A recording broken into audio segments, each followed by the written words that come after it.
Good evening, everyone. Thanks so much for joining us for this Church Times panel discussing the question, does the parish need saving? And there's been a huge amount of discussion and debate around this question in recent months, and obviously covered in the recent General Synod campaign, where we saw a number of candidates elected under the Save the Parish banner. I've got a really good panel here joining us this evening, who I'll just be introducing now if we can get those on screen. So firstly, we have the Rural Dean of Haverstow and the Rector of the Waltham Group in the Diocese of Lincoln. That's the Reverend Kimberly Bohan. Then we have the Diocesan Secretary of Bangor, the Reverend Siôn Rhys Evans. We have Canon Angela Tilby, who is a Canon of Honour at Portsmouth Cathedral and also a member of the Save the Parish Network Steering Committee. Then we have Bishop Andrew Rumsey, he is the Bishop of Ramsbury. And we have the Rector of the Ascension Hume, the Reverend Azariah France Williams. So just a bit of an idea of how the evening is going to proceed. I've given our panel two set questions, which they'll be answering with 2-minute answers, if possible, to start us off. And then I want to give as much time as possible for your questions. So we're hoping that the majority evening will be putting your questions to the panel. And you can submit them in the comments section, which I'll pick up. And then we shall hopefully see those on screen and we'll be putting those to the panel. So just to start off, we're going to ask the question that's the title of this evening's panel, which is, does the parish need saving? And I'll turn over to Kimberly first to answer the question. Thank you. So for me, the question, does the parish need saving, depends on what you hear when you hear parish. If parish is about the Church's commitment to the whole community, the attempt to preserve a Christian presence in every place, then that's an ideal worth clinging to. But if parish is about a commitment to historic buildings and the expectation that we can do all things in all places, no matter how few people there are, then I think we may need to let go. If the strength of the parish system is its embeddedness, bearing witness to the incarnation through presence and particularity, being with. And the weakness of the system is that it can limit our sense of belonging. Sometimes belonging to place has become more important than belonging to Christ. I've met too many people whose loyalty to one building and one community was such that if for any reason they couldn't worship in that one place, they wouldn't worship at all. And that was never what the parish was meant to be. So I sit lightly to the question of whether the parish needs saving. I think where it's healthy, it won't need saving. It will have the love and support of its community and it will carry on.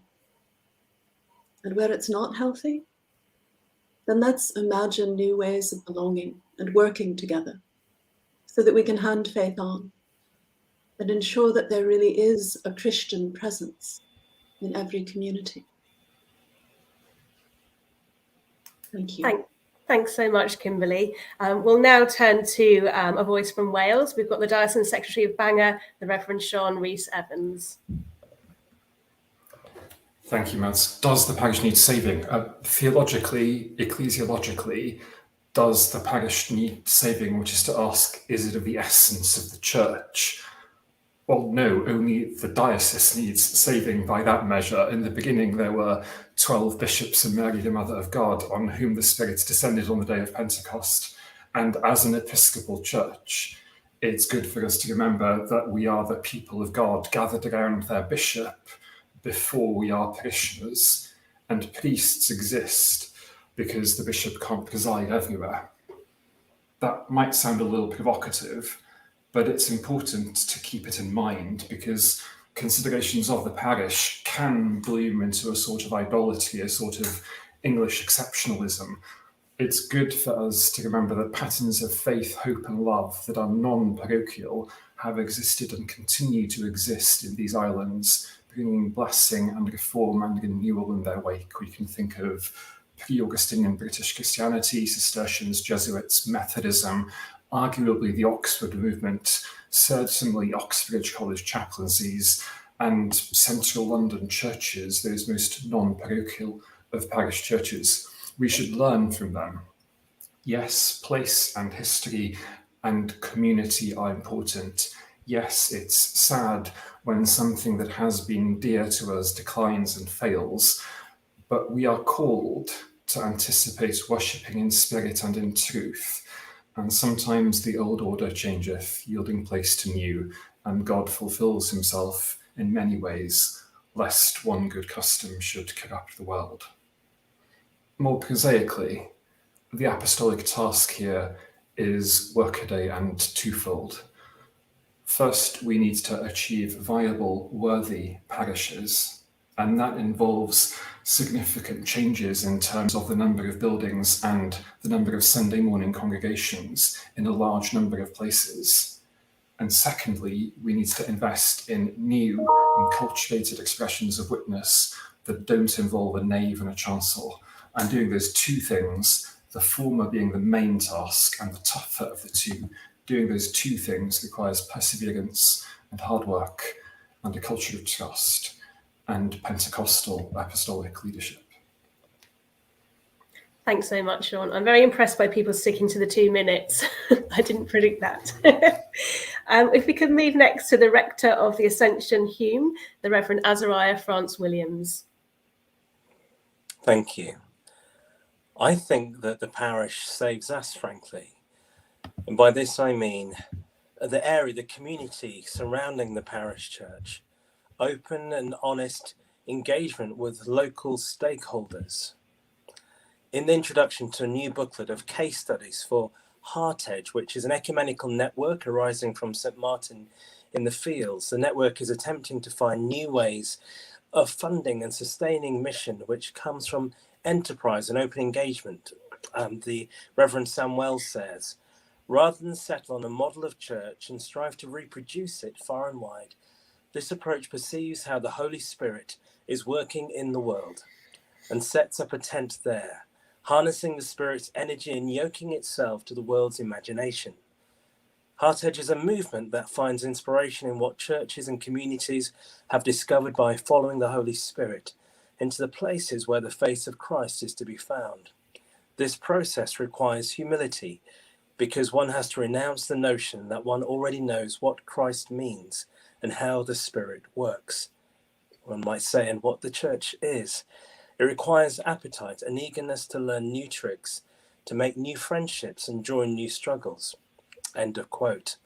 I'm an odd bird in that I'm attempting to find where I am, based in Hume, the parish within the parish, with a conviction that the parish, the partners, the people, our wider community will be the saving of us, those who represent the church in our various guises.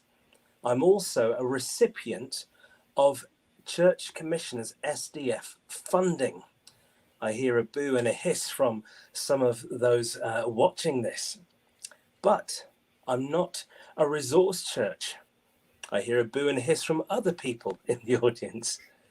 We're more an experiment in co-creation and co-production with people and places of peace within our orbit. But I understand the worry that can arise when buildings are deteriorating, Zoom moves from a prism to a prison, our volunteers are vulnerable and so no longer available. And we as clergy, those of us who have been also exposed and made vulnerable by the pandemic, it's impacted us too because we're not invincible. Especially when it can seem as if there's a torrent of top-down initiatives of pastoral reorganizations where the first word doesn't seem to apply that much. So that's some of my thoughts. I think that the parish can save us. Thanks so much, Azariah. We don't see any boo or hiss in the comments section so far. Thank you for your thoughts. We're moving next to the Bishop of Ramsbury, Dr. Andrew Rumsey, whose book on the parish I highly recommend, from 2017, and then another book coming out, I understand, in November. But it'd be lovely to hear your thoughts. Does the parish need saving? Thanks, Maz. Good evening, everybody. Yes, I think it does. I think the country needs saving too, by the way. and that God is able to accomplish both of those miracles. But saved from what and for what? Firstly, from a resourcing crisis that's the outworking of long-term changes in British life that began before most of us were born, but which have gathered pace in the last 20 years, namely steep congregational decline in many places, though not everywhere, and the twilight of nominal or secular Anglicanism in national life, which the parish epitomizes and holds, if you like. This has been a long time coming. I think the strength of feeling that the Save the Parish movement has generated in some quarters of the secular media has surprised many in the church, but it's a groan from a deep place, from the bowels of inherited culture. Parish expresses a covenant with the nation beyond the congregation, which no other idea or word captures in the same way. I believe it's vital that we retain it. And secondly, from being devalued or eroded, either because the material challenges of sustaining it are just too great, or because to some degree we tend not to know what we've got until it's gone. Without flogging it here, my purpose in writing Parish was to help the church to see what it did have, to understand that legacy. And saved for what? Well, the parish is a rehearsal space for the kingdom of heaven, in which our love for God is practiced in our love for neighbour. It's a pledge that the Church of England is not fully a church without a defined bit of the material world for us to serve, most especially in parts of the country from which other institutions may have withdrawn and where isolation and deprivation are most keenly felt. Common prayer needs common ground. Thanks so much, Andrew. So finally, we're moving to our very own Church Times columnist, Canon Angela Tilby. Yes, thank you very much. And yes, I do think the parish needs saving, partly because it's being crushed out of existence at the moment by the financial and administrative demands of dioceses. We've been astonished, I think, since we launched Save the Parish as a tentative venture in a way, by just how it's been like letting the lid off a volcano. Lay people and clergy from all around the country who feel they're just not being listened to and actively exploited, in fact, by some dioceses. Many have lost a parish priest, their parsonage house, and at the same time constantly being asked for more money and being threatened with closure or further amalgamation. And I have to say, and it's tragic, there's an awful lot of bullying going on at the moment. Now, I think the reality is that the church has taken some big wrong decisions based on panic and a flawed understanding of what's really going on at the moment. And as people often do when they panic, they've tried to impose a top-down system of control instead of partnership. And while there's been much talk about mission and halting decline, in fact, the church is being driven into a spiral of death by amateur managerialism and sheer bad theology. The only thing we really know about church growth comes from the church's own report from Anecdote to Evidence in 2013, which suggests that growth comes from dog collars on the streets, from increased clergy living close to those to whom they minister, knowing people as individuals. The local is where it's at. And the point about the parish is that it's small enough to be human, to make real the fact that the Christian faith is faith in a person, God incarnate, and that faith is nourished by worship and by personal relationships and by personal care. If you drive down clergy numbers, you drive down congregational numbers, which then drives down giving even further, which means clergy become unaffordable. Now, I'm not trying here to denigrate other mission initiatives. The church has always been a missionary body, and parishes themselves have extended themselves into new housing estates when there have been demographic changes. You know, I think of tin tabernacles and daughter churches and all the ways this has been done in the past and now being done. I'm delighted that Azariah has got strategic development funding. That's fantastic news. But all too often, parishes are not eligible to apply for this funding, which is being poured into all sorts of experimental mission communities, which may or may not work. At the moment, I don't think they are. And my worry is that all this is happening at the expense of the parish, coming from a place of despair, and it's not working. Thanks so much, Angela. Our second set question before we move to your questions is one that reflects an anxiety, I think, that people feel that they haven't been heard correctly or they've been misunderstood in the current debate. So I wanted to ask the panel, what frustrates you about the current debate? And we'll go again to Kimberly in Lincolnshire. Thanks. So what frustrates me in this current debate is how quickly we seem to turn against each other. Some of the rhetoric around Save the Parish has been hugely combative. Sometimes bishops and dioceses have been set up as enemies to be opposed, as those who wish the church harm. The Church of England is an Episcopal church, and we don't exist without bishops. We're in this together, sharing the one ministry of Christ. But the Church of England is also hugely diverse. Change at this scale is not going to be easy, and we will get some of it wrong.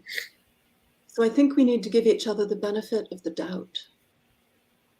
If the Diocese of Blackburn or the Diocese of London thinks it can find a way to fund what looks like traditional parish ministry, then so be it. But if the Diocese of Leicester or Lincoln says that we need to think differently about how we work together, then let's give that a chance and trust local knowledge and context and see what we can learn. There have been things said in the debate that worry me. I don't think that models of the church that imagine entirely lay-led congregations are true to Anglican identity. I don't think we talk enough about theology or ecclesiology as we imagine plans for restructuring. But the idea of church plants and multiple expressions of faith in one place, that causes me no concern. Let's let diversity flourish and help people find the communities they need. Ever since women were ordained in the Church of England has advocated a model that says the parish is not the only option. The diocese is not the only option. Some people choose to affiliate with congregations and with bishops based on what they believe. The ship sailed a long time ago on a pure parish model. What frustrates me is pretending that things are simpler than they are, or casting those who disagree with us as the enemy. We deserve better from each other. We deserve a sense of belonging and shared purpose, and giving each other the benefit of the doubt.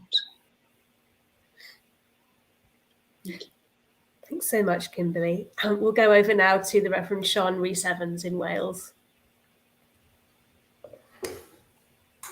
What frustrates me, I fear that in some places and among some people, those who are disenchanted at the moment, that combination of spiky priests of my generation and younger and older liberal boomers, there's a lack of understanding of the extent of the crisis. We're confronted in large swathes of the country by the results of several generations worth of denial about issues of finance, building configuration and maintenance, inadequate worship and teaching, and deficient ministry and leadership. That denial has been costly. Its consequences are now baked in, and the crisis is real. But the roots and the scale of the crisis also mean that the alternative solutions I see being suggested by the disenchanted at the moment are insufficient to the task. The answer simply can't be more atomized parish priests funded from legacy income. That model is in part what got us here, and it's not deliverable at scale anymore anyway. I guess I should also say I find some of the headlines generated by bishops and archbishops in response to the disenchanted rather bleak as well.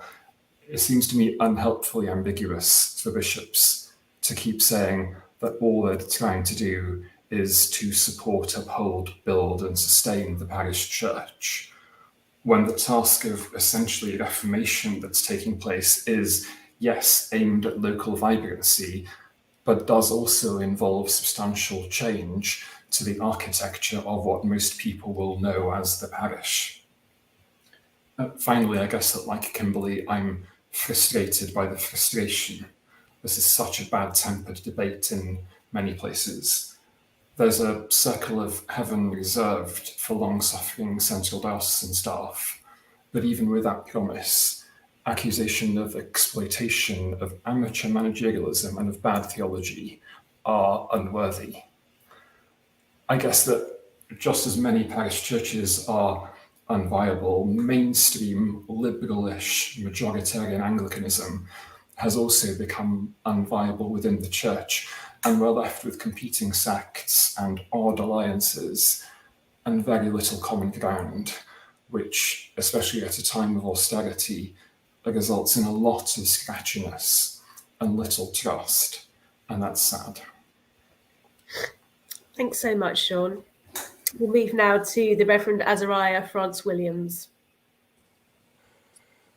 Thank you. When I think about the frustration, I think it takes me back in my own history to my mother's history and experience of a parish that that didn't accommodate her and didn't accommodate her life, although she was a cradle Anglican. And so I think some of my frustration arises from sometimes a thought of a parish which still to some is unfriendly, to some is even hostile. So I think I wonder, what our definitions are, what our experience of our parish churches may be, because they're not uniform.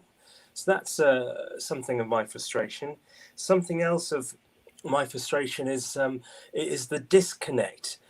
So there's the, as I mentioned, I'm a recipient of Church Commissioner SDF money. And so one of the things there's a phrase which is nothing about us without us is against us. And the degree to which I find I have to get everyone around a table, as it were. So whether it's church commissioners or diocese or bishop or PCC, and there's a constant work to try and pull us together so that we can all hear one another and find common cause and common purpose with this. And so I think there is a frustration there as well, that sometimes things can be disconnected and needs quite a big effort to pull people together so we can hear one another.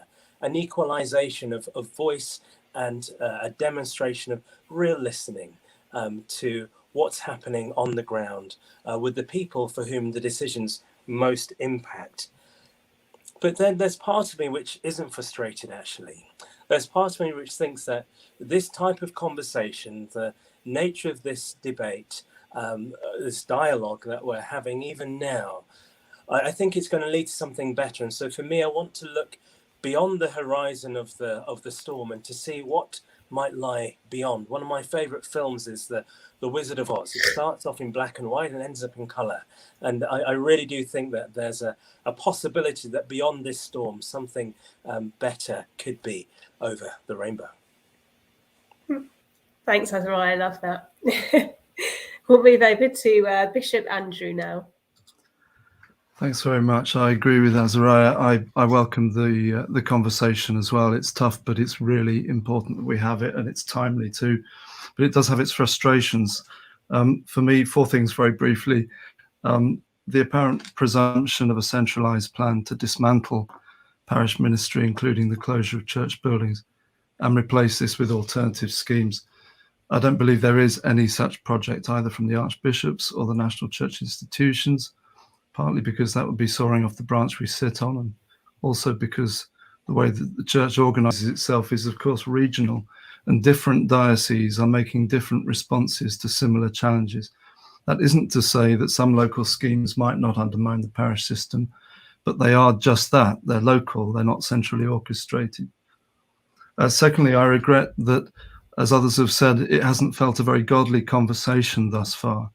I worry that our common life, the grammar of which is love, holiness, peace, is being so rapidly remolded by social media that we barely realize what that's doing to us, dislocating, polarizing, increasingly breeding mistrust between fellow members of Christ's body. Like many people, I'm deeply concerned about the public witness of Anglican Twitter in particular. Related to this, I think a breakdown in communication this debate has highlighted between those actively engaged in institutional leadership of the church and many of those either in the pews or near them. The way we describe the church is too often being lost in translation. It doesn't feel real to people. And this again breeds mistrust. Lastly, parochial nostalgia in myself and in others.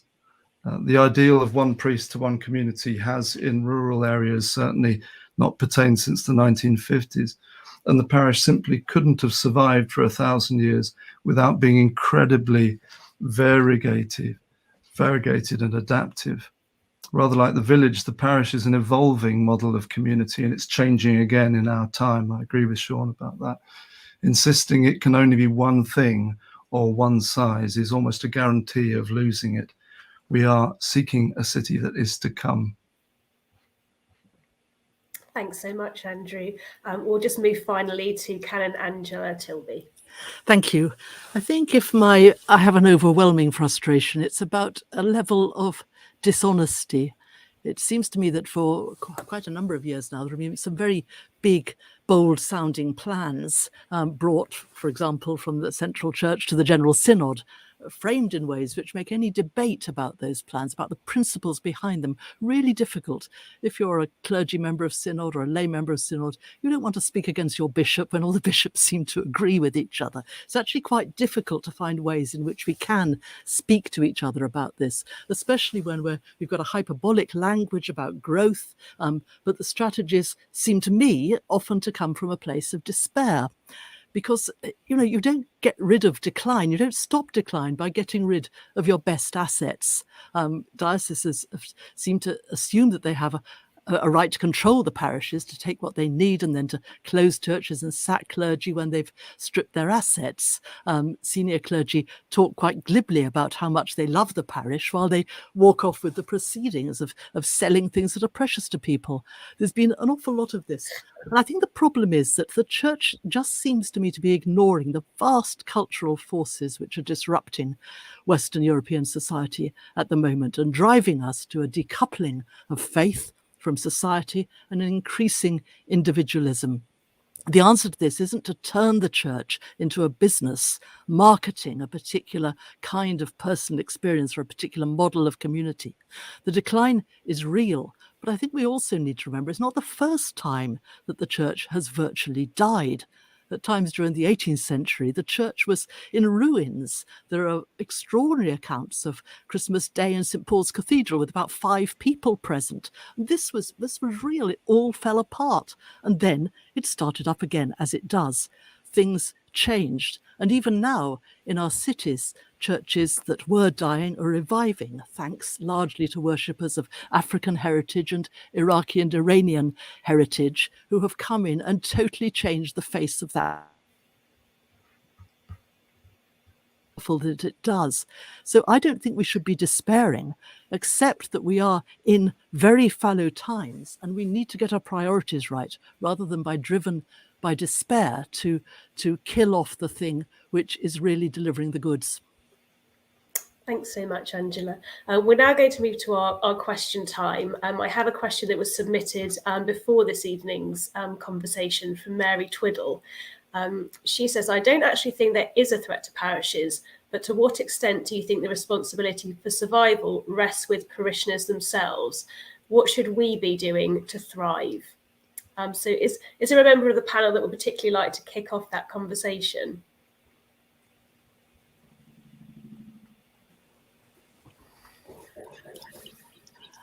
Yeah, I'm happy to if no one else jumps in. I think that's a brilliant question.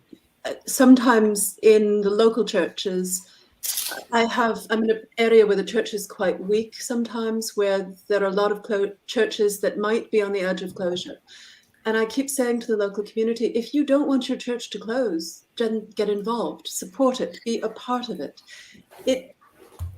No one is wanting to close any church.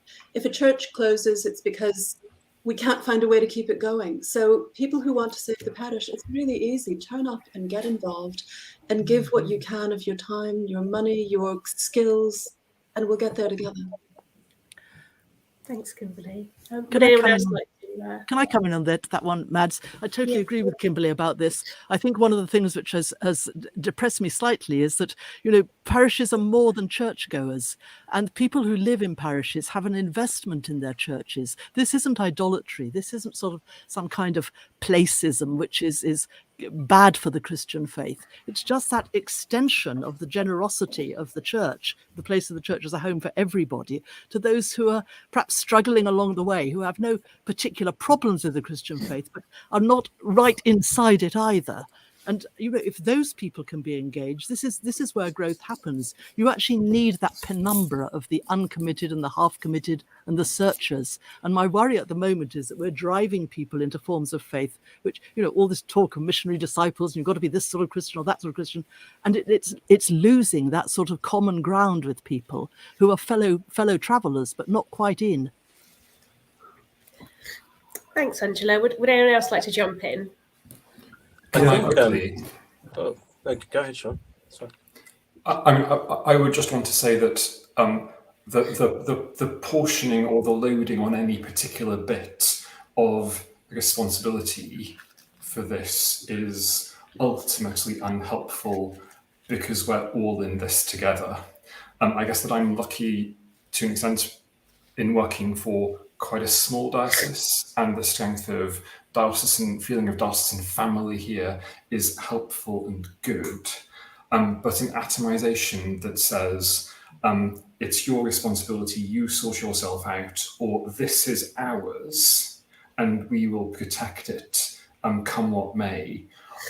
Both of those seem a little antithetical to what it is to be church, and it's not really what we're about at the moment. So collaboration between levels, between locations, and across the diocese just becomes vital to me at a time like this. Great. Andrew and Azariah, did you want to add anything before I move to the next question? Azariah, please. Thank you. So for me, I think that very often the laity can feel the burden of having to uphold something, and I think sometimes if we spin it round, so if we the points at which I've taken a real interest in someone's passion who is involved in something locally, whether it was the park run or a choir or something like this, and actually in celebrating their vocation within the context around, I find that actually that can be quite life-giving to the parish by them being as fully alive as they can be, and then from time to time showcasing or hosting those for whom they give and receive life to. So I think for me there's a way of supporting those by affirmation and encouragement of their own vocation within their networks and contexts, which can have a beneficial impact upon the parish church. Thank you. Yeah, mine's a similar point, really. I absolutely agree. And think of Christ likening himself to a gate through which people can both go in and go out and come in and find pasture. I think churches can, if they consider the threshold between church and community, that can sometimes be a really creative thing, where the pasture is beyond the church and where there is room for those who wouldn't normally cross the threshold within the building. That's where the threshold of the building is really significant, I think. And churches that have found ways of helping people to see that space as theirs, either in concerts or in public meetings or in any number of other ways, can be so fruitful. And likewise for the congregation to realize that actually through Christ they go out to find pasture as well. Great, thank you. Some of the comments that are coming through, which I think are actually also reflected both on social media and in some of the General Synod manifestos, are around this idea that the parish shouldn't be the first source of cuts or sort of first kind of having to bear the pain of the financial situation, and an idea that actually there are administration costs that could be cut. There are sort of central diocesan posts that could be cut. There's money at church commissioners level, which should be spent more on parishes. So I think this whole question of where the burden of the cuts lies. So I wondered if people would like to comment on that point, this idea that actually before we come to changing the parish, there are some other costs which could be sort of targeted for cuts. Angela, you raised a hand. Well, I think it does come to an issue about the numbers of dioceses and senior clergy that we have. I mean, I know that everyone doing a diocesan job, and I've done one myself, feels they're doing an important job and that, there'd be a great loss without them. But actually, whether we can afford this superstructure anymore of the sheer numbers of dioceses and diocesans and archdeacons, and there are still jobs being advertised for assistant archdeacons to, in a way, promote rationality, but often that involves closure, and the clergy of people on the front line, the clergy on the ground, and the parish churches. I think that does need to be looked at. But the problem is we've got ourselves now into a top-down set of assumptions that the church is to be run like a bank or a business, where the decisions made at the top then filter down and are executed on the front line, rather than one which is in some ways a more healthy and holistic model, that the ground and the top actually speak to each other and have some equality. Now, that wouldn't, I think, have happened if it wasn't from the kind of things which have gone on about the glebe land being appropriated by dioceses, so that the things that parishes had which could raise money have been taken away from them. The way that clergy, that parsonage houses are dealt with by dioceses. I mean, I had a parsonage house in Oxford, and I remember having a flood once. A man came from the buildings department, sent a workman who said, "Oh, well, we can't do it. We're not allowed to do it properly. So, I mean, it'll go wrong again in 2 years." There's this failure to deal with the assets that you have, which all works out costing the front line. And there doesn't seem to be any reciprocal attempt to cut back from the people who are making these decisions. Thanks, Angela. Would anyone else like to contribute? Happy to, but I didn't want to jump in again. That isn't my experience of how certainly my diocese is dealing with the challenges that we're facing. I think that where this is an economic problem, all kinds of cuts are being made in all kinds of different ways, and that it is painful for everyone. But I don't think this is only about economics. As we are facing the degree of change that we are as a parish priest, I am immensely grateful for the diocesan staff who can support me, because the more complex my local situation becomes, the more I need to be able to get quick answers from people who know. So I don't want us to set local and diocese against each other. I think we belong together and we need each other, and that we share the financial challenges.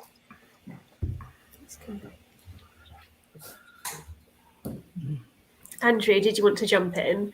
Yeah, I mean, I agree, Angela, entirely about the need for reciprocity and a greater degree of parity and consultation, where the on-the-ground church, so to speak, is able to meet with diocesan staff and so on in the decision-making process. My experience, I hope that's true in most places. And most dioceses are also making significant cuts to diocesan staff. But the question is what is the cost of that also on the increased burden for the parish church? So do we want to take twice as long for faculty applications, or for parsonage repairs, or for the training of lay ministers and so on? There's and I know you appreciate this, but there is, when you cut back at the centre, so to speak, there is also a real consequence for the burden on the local church. Siôn and Azariah, did you want to add anything before I move on? I'm one of these evil people who works in the exploiting theologically deficient amateurishly managerial diocesan administration, and I think that I want to say that the church deserves good management and oversight and support and resourcing. Assistant archdeacons are good things. The challenges that we're facing together are severe, and we need people who are able to offer high levels of support and high levels of challenge to parishes and to parish priests. That's a good thing. And don't want to cut anything. I found a conversation about what do we cut first just so bleak. Thanks so much. Yeah, so I think for myself, the question is less about what we cut, but what we invest in and how we invest what we have. I think there's been a word used about moving from a place of desperation. One of the things I like, not to sort of advertise too much, but something I like about like the heart edge approach, and this is found in other places as well, is that there's a sense of abundance. There's a sense of there are wonderful assets within our communities that we can draw on, and I think if we have the humility to admit our weaknesses and our limitations, I think there may well be fresh openings and opportunities that perhaps we have not yet seen, because when we become blinkered and panicked, we do begin to make choices which are more short-term than longer-term. Thanks, Azariah. We've got a question here about the mixed ecology. So just to explain that as part of vision and strategy, which is the sort of central plan for the Church of England in the 2020s, that's the idea that alongside the parish, we'll need other approaches, including fresh expressions and pioneer ministry, and really the idea that the two can coexist and that we need both of them in order to reach more people. So somebody, Adrian Dorian, asks, do members of the panel believe that the mixed ecology is a realistic paradigm, or is it just a phrase? Angela? Can I first of all claim, this might surprise you, but I think I invented the term mixed ecology because I was involved in discussions about fresh expressions early on. And I actually preferred the term mixed ecology. I suggested it because the term that was going around then was mixed economy, which I felt sounded so sort of business orientated and capitalistic. Ecology at least suggests something might be alive. And I very much hoped that if fresh expressions was going to work and add something, that it would do in a living way rather than a kind of automated dead way. So I claim some ownership of that phrase, but I think there was another part of it as well, which is that it is a genuine mixed ecology. It's meant to work together. And I've never denied the need, and I wouldn't, and I don't think people who Save the Parish would, for mission and evangelism, for alternative forms of gathering. I'm not sure what I'd call them church, but alternative forms of gathering for teaching, proclaiming the faith, drawing people into a vision of Christianity, which is going to change their lives. I've been, this is what the university Christian unions have been doing in university cities since the end of the 19th century, and it's a good model. It's costly because a lot of people don't stay with a sort of rigorously evangelical biblical view of the faith, but we've depended on those people coming in and enlivening the parish system for a very long time. What I want to see is that those two continue to work together, and we don't set up alternative ecclesial communities, which are just really adding another set of denominations. And that's not a just thing to do or a fair thing to do. And it sells people short, I think, of the sacramental life of the church. So I'm all for the working together, but a much, much closer tie-in. And for parishes to be able to say where they think a fresh expression would help, how they can contribute to it, and how that fresh expression might be accountable back to parish life and local community. Thanks, Angela. Do you want to raise a hand if you'd like to add to the conversation? Yeah. Azariah? Yeah, actually, I just realised I've got a pen from a recent visit to Wales.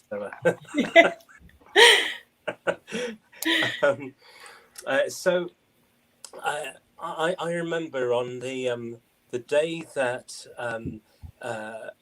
presiding Bishop Michael Curry spoke at the royal wedding of Meghan and Harry, I had a series of mishaps, which meant that I was stranded, and I didn't have enough money for the train.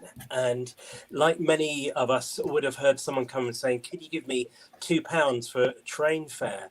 I found myself in that very same position, and so I was wandering around and asking folks if they could help me with my train fare. And I noticed there were two groups. There was a gentleman who had been doing some busking, and he was sat there. He had a lot of change in front of him, and I wandered up to him and thinking, surely he'll be able to identify with someone. And I said, I wonder, might you lend me some money so I can get my train back? And he said, well, no, I can't help you, mate. And he said, I've been here for a while, and then pointed over to the other side of the square, and there was a church with a choir with a loud PA that had come and said, they've been there for the last half an hour, and I've not had any business whatsoever. And thankfully, someone did have mercy on me. I did manage to get home in the end. But it really struck me that there was someone there, all the skills and expertise and experience and wanting to engage with his group. But this other group had come in and they were all mic'd up, and it just completely overwhelmed him. And I'd gone to them as well, and they didn't give me anything. They said, we can't give you any money, but we can tell you about Jesus. I said, I've already got Jesus, I need money. And so for me, the mixed economy or the mixed ecology, I think there's got to be a harmony within it. You can't have one group that's fully all mic'd up and the others who are there waiting for them to be quiet so that they can begin to do their thing. So I think there needs to be a sharing of power with the resources. Thanks so much, Azariah. Anyone else like to make a point? Siôn. I guess I speak as somebody who was evangelized by Córgal Evensong and saved from my lapsed Presbyterian state.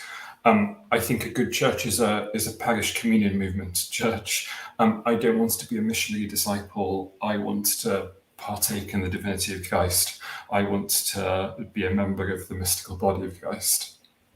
And my non-stipendiary ministry at the weekend is involved in doing something reasonably traditional that is flourishing. I guess I also know that is not going to evangelize everyone everywhere, and that we need to get better, significantly better at understanding communities and growing enculturated expressions of church.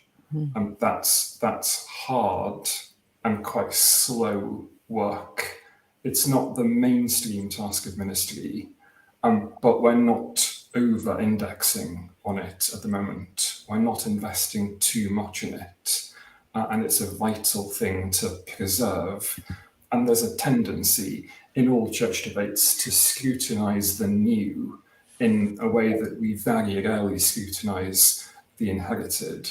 So preserving resources to be doing that difficult, slow, enculturated mission is a really important thing. Andrew and Kimberly, did you want to add on the mixed ecology? Yeah. Sorry, Kimberly, I'm jumping in. Do you want to? No, it's okay. I think I agree with a lot of what's been said. So. Yeah, I do strongly agree with the mixed ecology, but rooted in a parochial context. I think that the geographical parish would include all communities and people, but traditional parish ministry or inherited ministry doesn't reach everybody quite clearly, and needs enterprise and imagination and new schemes to reach people, but rooted in that same care of places. And that I just add that's always happened in the church. The parish guilds, the medieval parish guilds, were an enterprising, lay-led, fresh expression linking commerce to faith, yet connected with the parish church. Fantastic example of how how we can hold the two together. Great.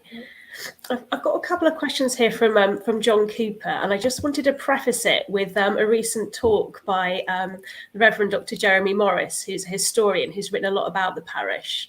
And he suggests that it's an Anglican myth that what's unique about us as Anglicans is that we're here for all in one place, and that actually lots of other churches can claim the same.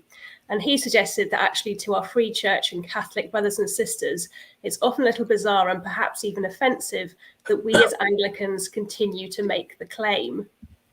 And so the question that came through and was in two parts. In a multicultural world, where does the assumption of ownership of people living in a parish sit? And how do we have an honest conversation about this? And secondly, what have the panelists learned about other church traditions, how they engage and build a presence in a locality? I'm going to go over to Andrew. Sorry, fantastic question. Such an important one to hear. And Jeremy supervised my doctoral research on the parish, or didn't supervise it, but adjudicated it. So hi, Jeremy, and thank you for that. And I think absolutely the question of possession is a really, really important one for a church that has so often been on the right side of privilege and power and has assumed a certain kind of control. I mean, we have this, being the national church, we have this inherited duty under English tradition and law for the cure of souls in every place, but that has to be reinterpreted, and has been for many years now, in a much more a much humbler way. We've got to self-empty in a new kind of way, and working with other partners who have a completely, sometimes so much more imaginative approach to, and no lesser concern or love for the local community than we have. We have it in a very defined kind of way, and a really a very strong tradition of doing that. But it is something that can't work if we pretend that others aren't equally committed.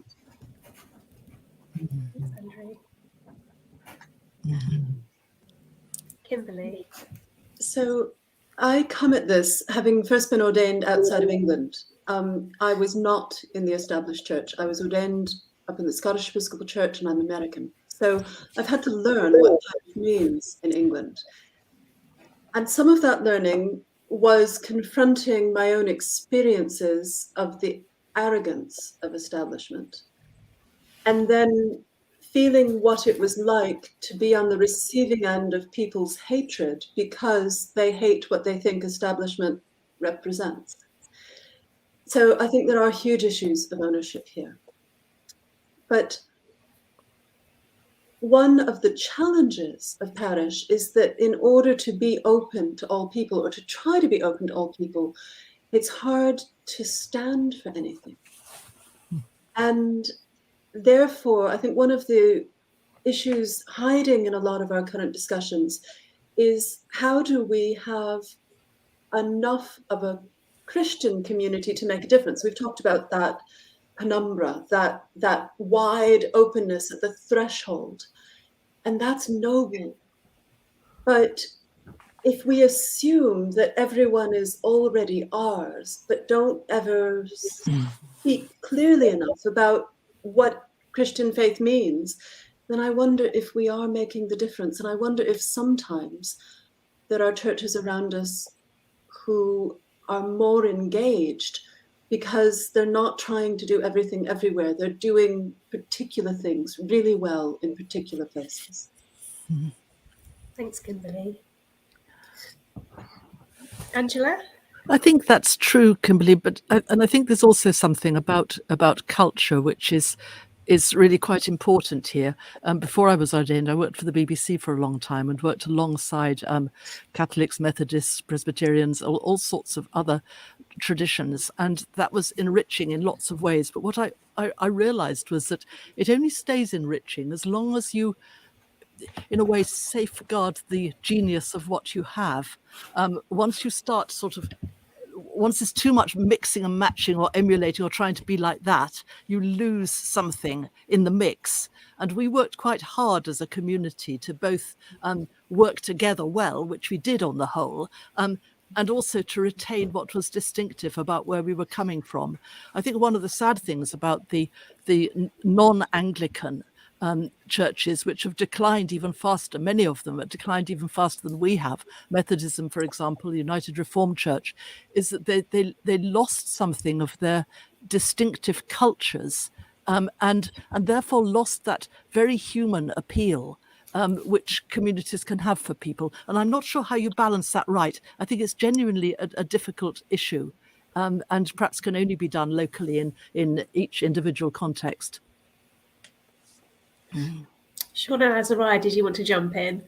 Well, I think something which we're speaking about geography to a degree, and there is this sense of territory, and where that is defined as a collection of communities and relationships, I feel that then we can become porous to that sense of reciprocity, that sense of giving and receiving, and receiving that of God in the other.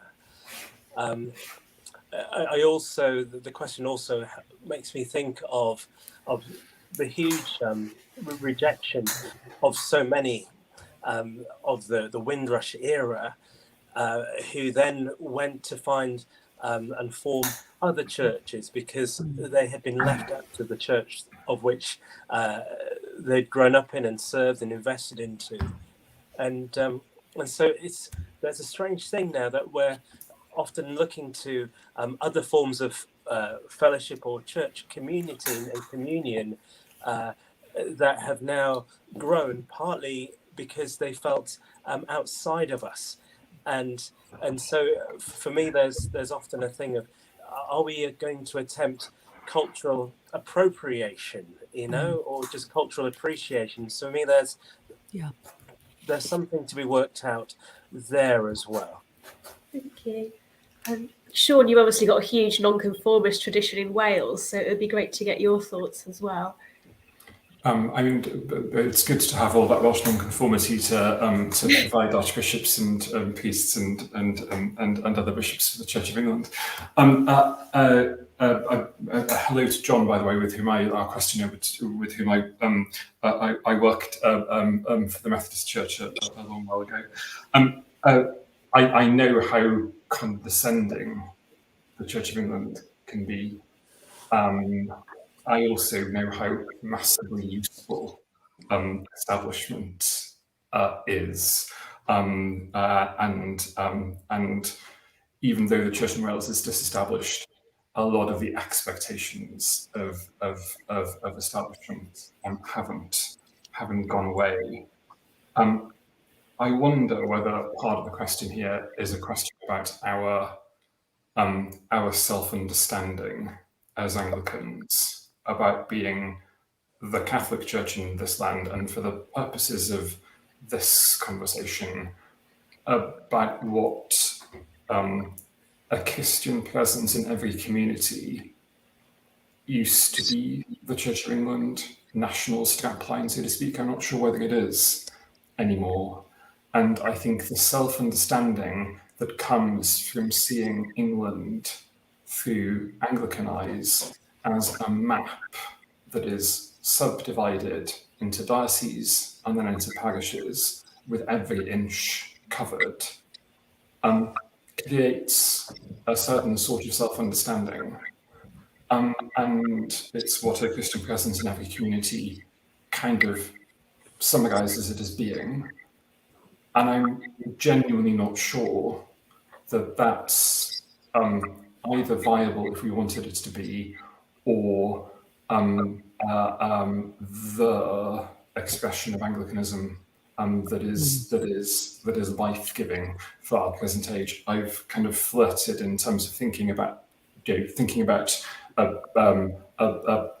is it kind of Celtic but pre-Augustinian British model of a church that was copied to an extent by Cistercian monasteries, where it's more nodal than it is territorial, and when you have a few vibrant communities, as opposed to a cover everywhere. To an extent, it's how you survive dark ages. And I wonder whether we need to think more about that in terms of our self-understanding, in terms of establishment, but also what a Christian presence in every community looks like, and whether that's an appropriate model of self-understanding today. Thanks, Siôn. We're getting a number of questions through which I think really touch on a rural context. So I know when I started writing about some of the changes at diocesan level, people were saying actually these models have been used in rural areas for years or even decades.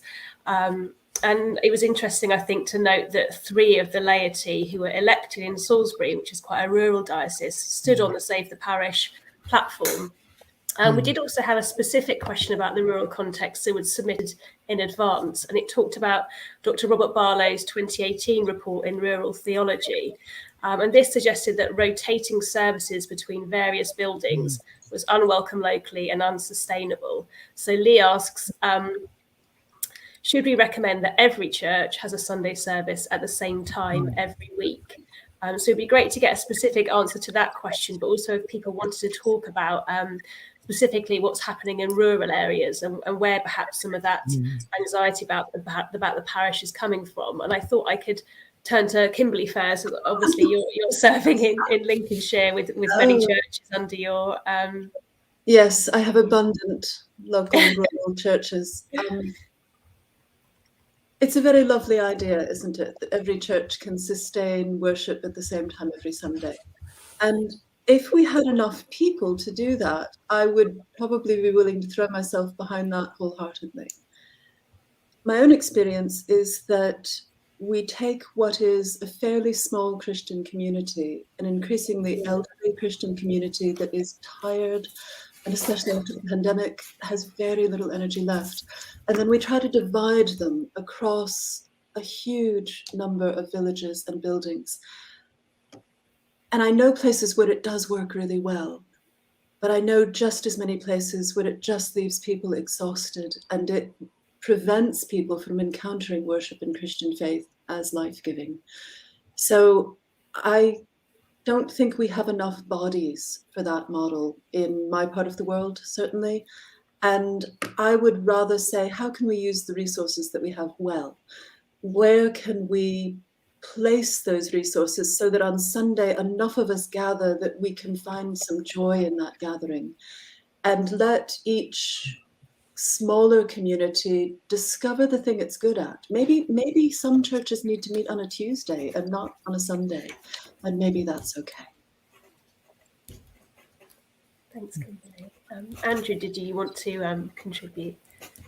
Thanks, Mads. I mean, I agree with Kimberly, and it's deeply felt around here. I help look after the church in Wiltshire, where we have quite a few people elected to General Synod on the Save the Parish, explicitly on a Save the Parish ticket, and it's really deeply felt in villages particularly, and in benefices where we've got 9, 10, 11, 12, up to 14, 15 in some places.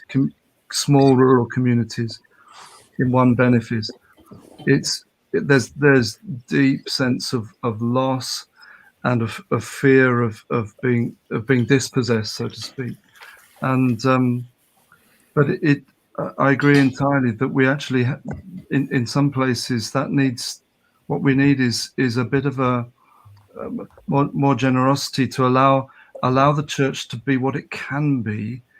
Under God's grace in each place at this time. It doesn't mean that it's always going to be like that. I think one of the things around the debate about church buildings is this, that we're trying to get away from, is this binary sense of we're either open or closed. And open has to mean full parish share paid, parish communion every week, full on PCC, etc., or nothing. That's utterly unsustainable, and we need to give smaller churches particularly more options about what is possible for now, and allow for future growth as and when it comes. Angela? I think one of the things that has been very dispiriting to small rural communities and to rural clergy too, is the rhetoric that went through the beginning of the whole question of strategic development funding, about a narrative of failure, that, you know, the church, inherited church, was set against emerging church as something that had simply failed. And I know a lot of clergy took that to heart and have felt extremely depressed and demoralized. I've spent time, you know, listening to people who have, I'm afraid, felt bullied by archdeacons and other senior clergy because they have failed to grow their churches, they failed to raise money, when they're actually in the kind of situation that Andrew's just described. There are very few people there. They're elderly, they're tired, they're exhausted, and they feel that they're being confronted with, you failed, your church will close, you're never going to see a vicar again.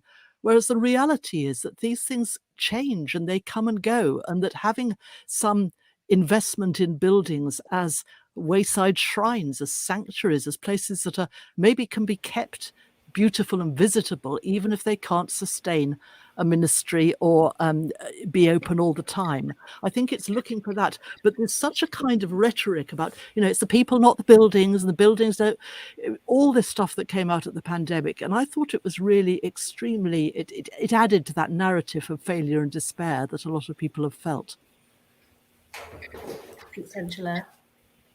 Sure. I mean, this is kind of where the rubber hits the road in terms of a conversation about what is the parish that we are saving, isn't it?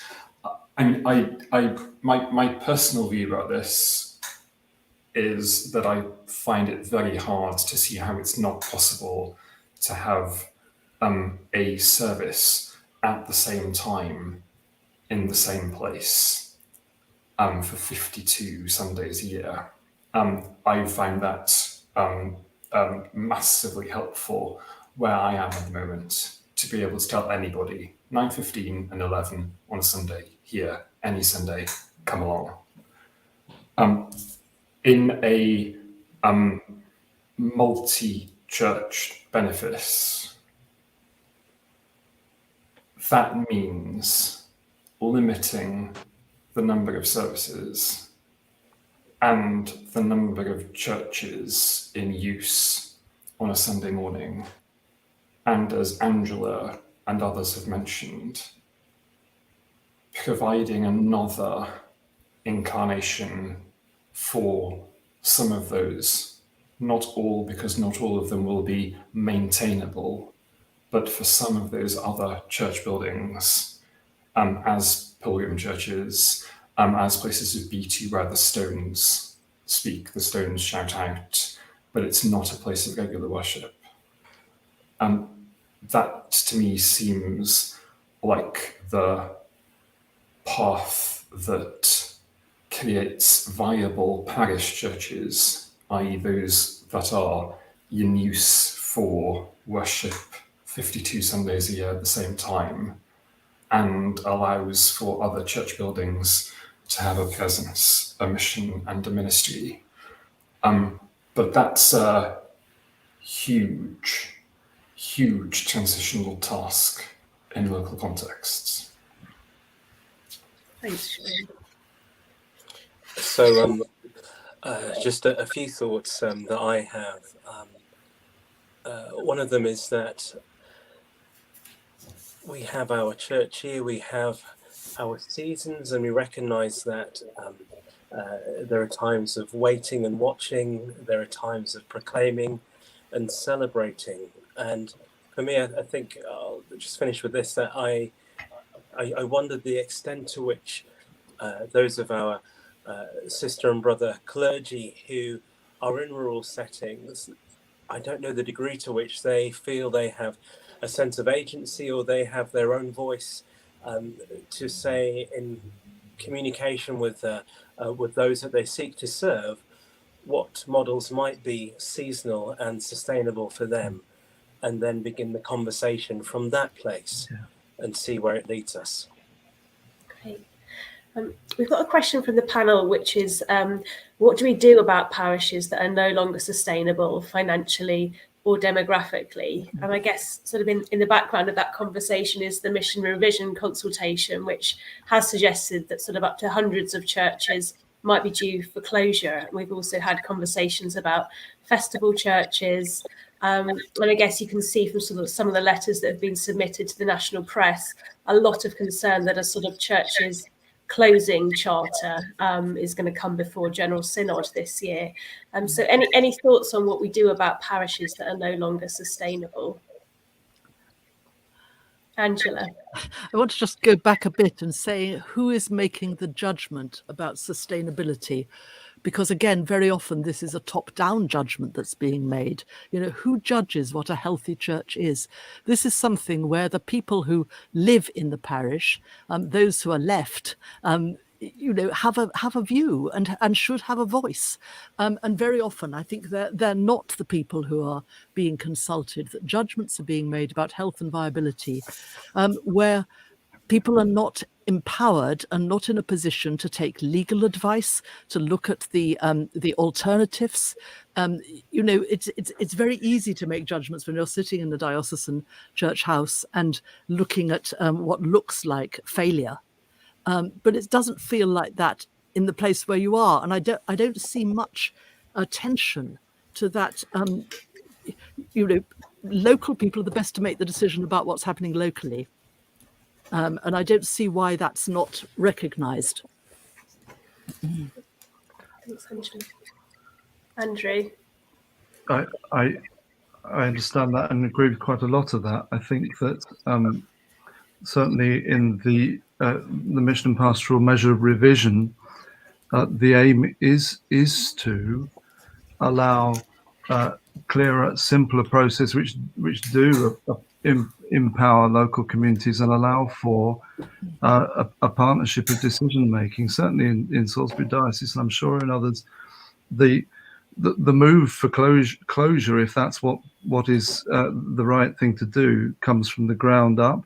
It needs to be a partnership because, of course, bishops and archdeacons and diocesan staff are also local people. They don't know the situation on the ground in the same way. They have a different view, a different sight of the local. So it needs to go hand in hand.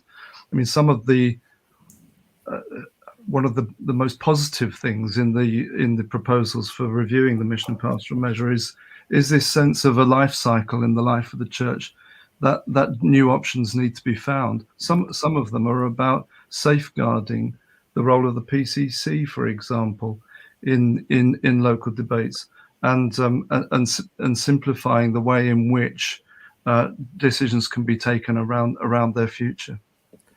Sorry, can I come back to you on that one? Can I come back on that? Sure.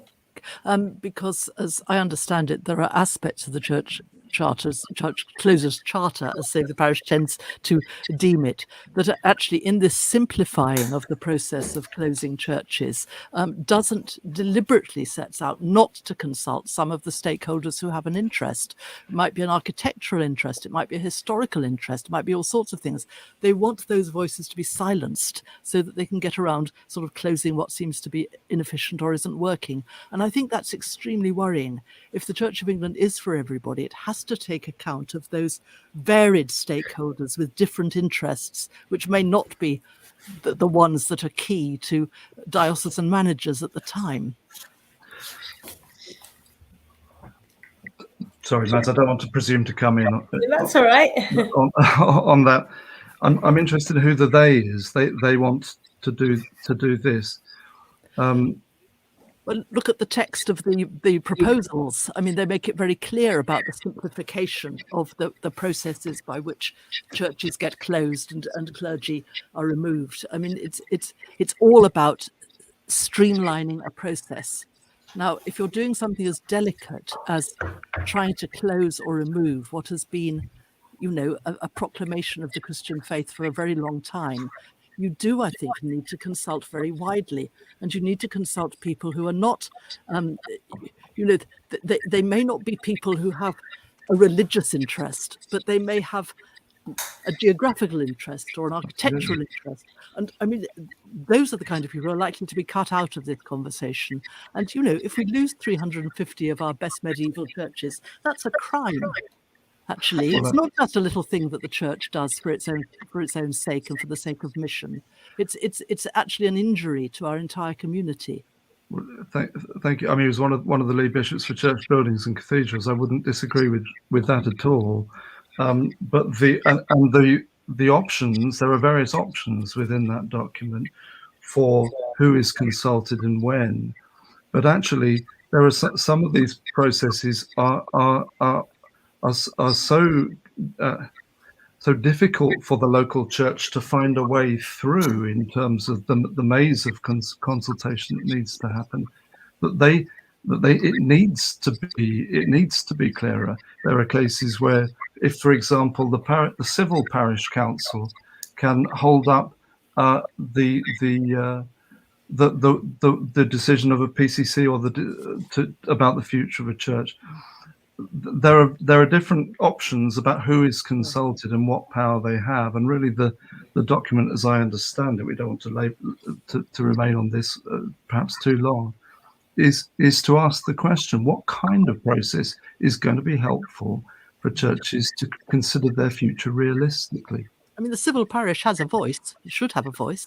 Absolutely, but what weight should it have? I wonder if we are dealing with two questions simultaneously here, because there is a huge question about our extraordinary beautiful buildings, which are of infinite importance to the people in our communities and in our nation. And where those can live as churches, I agree that's the best hope. But sometimes those buildings may need to find new purposes, to remain at the heart of their community, but supported in different ways, to release the Christian community to be church more effectively. As often as I find the buildings helpful, I find them hindering our capacity to share the faith. And I think we need a transparent enough system and a swift enough system that in different contexts, different decisions can be made.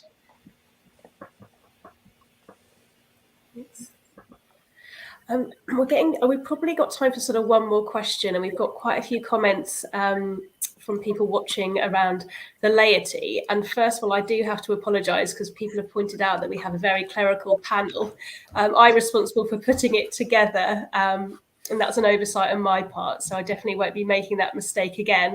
And I will try and put together some questions around the laity. I guess particularly around cuts to stipendiary clergy posts. We've seen several dioceses talking more about lay people assuming more leadership roles. So I guess on the one side, there's sort of a concern about clericalism and a desire to empower the laity to take on more roles, particularly around mission. And the other side, as Prudence Daly points out in her comment, where necessarily will these lay leaders come from? Do we have a ready and willing body of volunteers who are going to take on some of these roles? And so it'd be great to hear the panel's thoughts on that.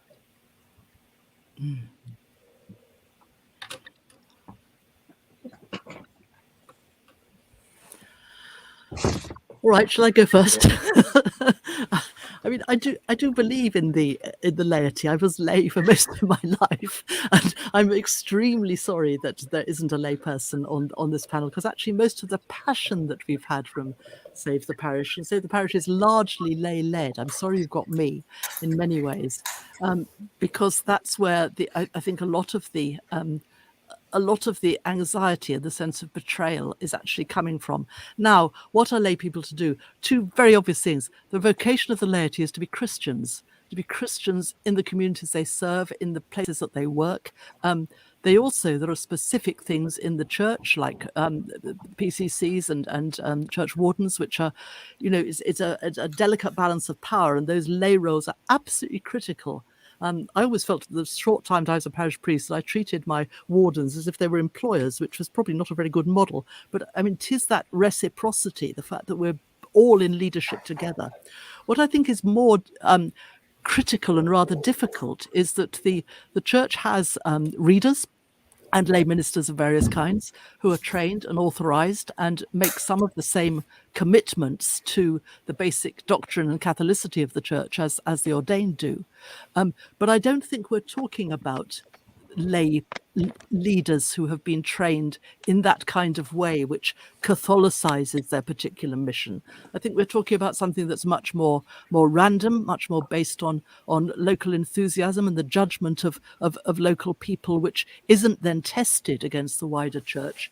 I mean, you can't find the sheer numbers that are thought to be desirable when you haven't got other people. The people are living their lives, and I think that's the area of anxiety around all this.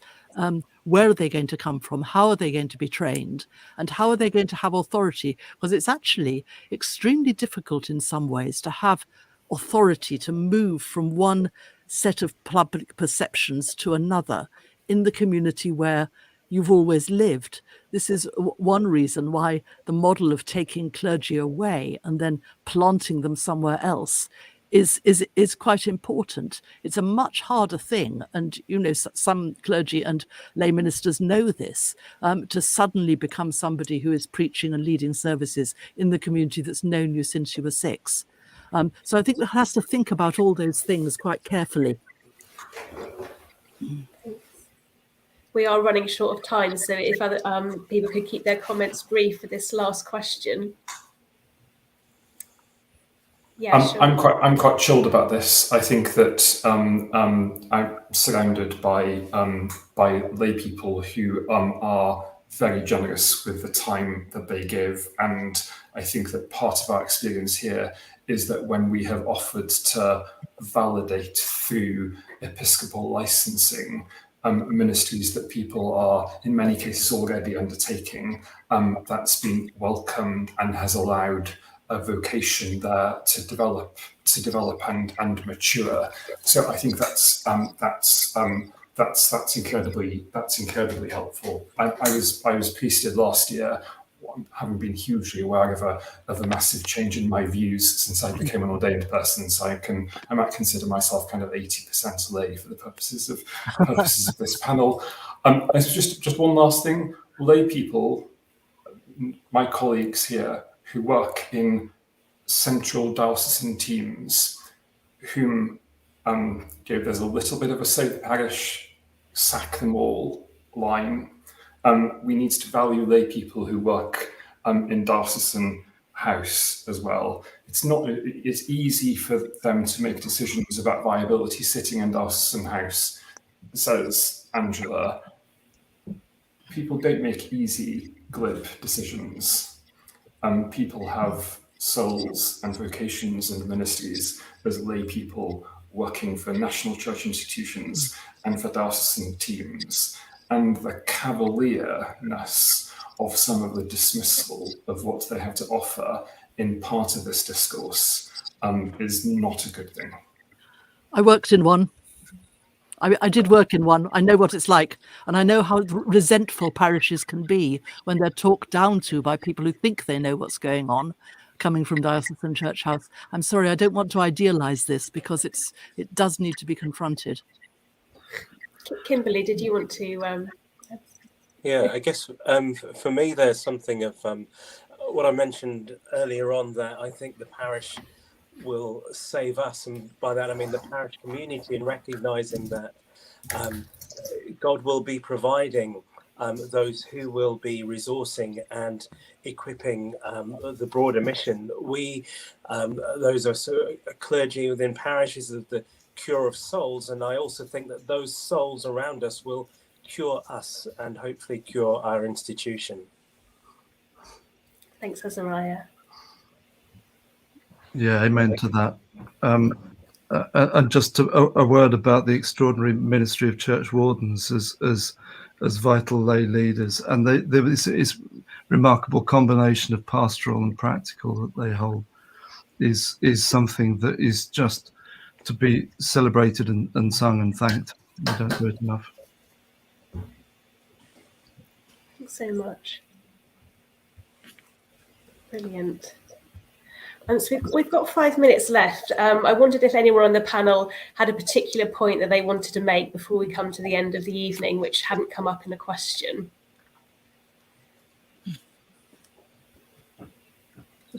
I had something in mind. Yeah. Which was it was to do with, I was just reflecting on the 5 marks of mission and proclaiming the good news, baptizing, nurturing believers, showing love to neighbour, and then number 4, working to eradicate structural violence, and then number 5, caring for creation. I just wonder what our conversations would be like and how our parishes would be if we reverse the order of those. Because I think someone's spoken already about a kind of a capitalistic economic model. But if we had more of an ecological model, where if it was seen that our churches were involved in saving the planet, eradicating violence, I think it would help us in the way in which we treat those around us. And I don't think it would be hard for us to nurture new disciples. And I think more people would be willing and ready to listen to the gospel. Thanks, Azariah. Wonderful. Andrew, I'm slightly springing on this on you, but I wondered if you would mind saying a prayer as we come to the end of the evening. I want to thank everyone for, I think, a good-natured debate, and thanks for everybody who contributed comments and questions, including those who submitted some before we started this evening. But I think a lot of people have touched on the fact that this is a painful conversation and has been polarised, perhaps specifically on social media, and it would be really good to end the evening in prayer from Bishop Andrew. Thank you, Mads. I'd be glad to. Let's pray. Almighty God, you have made us for yourself, and our hearts are homeless until they find their home in thee. We offer to you our conversation this evening.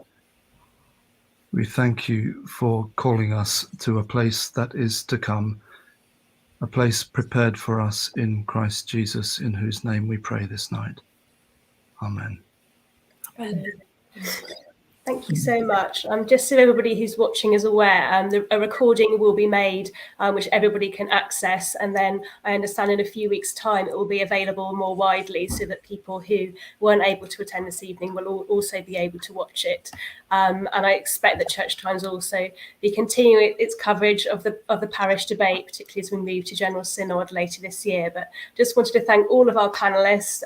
You were fantastic. I will certainly be ensuring lay representation next time, and I do apologise. And it's just been lovely to spend the evening with you all. Thank you very much. Thank you, Mads. Thank you, everyone. Thank you.